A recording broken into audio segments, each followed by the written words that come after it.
आज का प्रेरक प्रसंग। बंद मुट्ठी खुली मुट्ठी। एक व्यक्ति के दो पुत्र थे। दोनों का स्वभाव एक दूसरे के विपरीत था। एक बहुत कंजूस था तो दूसरा फिजूल खर्च। पिता उनके इस स्वभाव से परेशान था। उसने कई बार उनको समझाया, लेकिन उन्होंने अपना स्वभाव नहीं बदला। एक दिन पिता को पता चला कि उनके गांव में एक सिद्ध महात्मा पधारे हैं। वह उनके पास इस आस में पहुंच गया कि शायद वो उसके पुत्रों को समझा सके।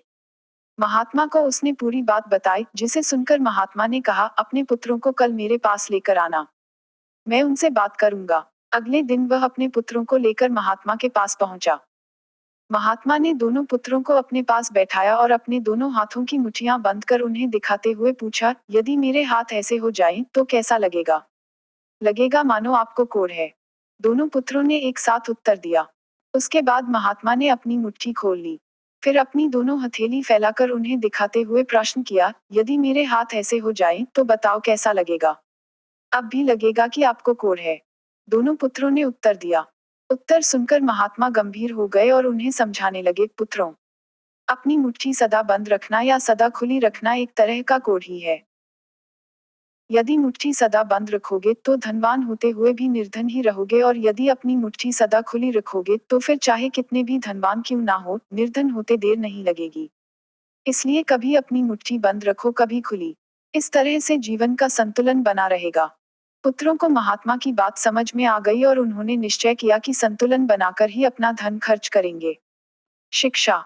मित्रों, जीवन में धन का बहुत महत्व है। उसका खर्च सोच समझकर करना चाहिए। अधिक कंजूसी भी ठीक नहीं और अधिक फिजूल खर्ची भी ठीक नहीं। दोनों ही दरिद्रता का संकेत हैं। एक धन होते हुए भी दरिद्रता और एक धन चले जाने की दरिद्रता। अतः ऐसे खर्च करें कि धन का संतुलन बना रहे। आज का दूसरा प्रेरक प्रसंग। 5 मिनट। एक व्यक्ति को रास्ते में यमराज मिल गए। वो व्यक्ति उन्हें पहचान नहीं सका। यमराज ने पीने के लिए व्यक्ति से पानी मांगा। बिना एक क्षण गनवाए उसने पानी पिला दिया। पानी पीने के बाद यमराज ने बताया कि वो उसके प्राण लेने आए हैं, लेकिन चूंकि तुमने मेरी प्यास बुझाई है इसलिए मैं तुम्हें अपनी किस्मत बदलने का एक मौका देता हूँ। यह कहकर यमराज ने एक डायरी देकर उस आदमी से कहा कि तुम्हारे पास 5 मिनट का समय है, इसमें तुम जो भी लिखोगे वही हो जाएगा, लेकिन ध्यान रहे केवल 5 मिनट।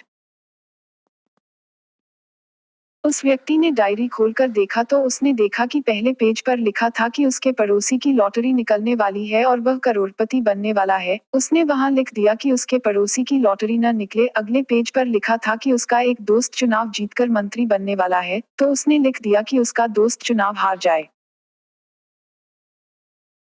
इस तरह वह पेज पलटता रहा और अंत में उसे अपना पेज दिखाई दिया। जैसे ही उसने कुछ लिखने के लिए अपना पेन उठाया, यमराज ने उस व्यक्ति के हाथ से डायरी ले ली और कहा, वत्स, तुम्हारा 5 मिनट का समय पूरा हुआ। अब कुछ नहीं हो सकता। तुमने अपना पूरा समय दूसरों का बुरा करने में व्यतीत कर दिया और अपना जीवन खतरे में डाल दिया। अंततः तुम्हारा अंत निश्चित है। यह सुनकर वह व्यक्ति बहुत पछताया, लेकिन सुनहरा मौका उसके हाथ से निकल चुका था। शिक्षा। यदि ईश्वर ने आपको कोई शक्ति प्रदान की है तो कभी किसी का बुरा न सोचे और न ही बुरा करें। दूसरों का भला करने वाला सदा सुखी रहता है और ईश्वर की कृपा सदा उस पर बनी रहती है। उम्मीद करती हूँ कि आपको यह वीडियो अच्छा लगा होगा। प्लीज मेरे चैनल को सब्सक्राइब करें ताकि मैं आपके लिए ऐसे ही शानदार वीडियो और लेकर आऊं। आप मेरे वीडियो को लाइक और शेयर भी कर सकते हैं, जिससे मुझे हौसला मिले। धन्यवाद। सदैव प्रसन्न रहिए।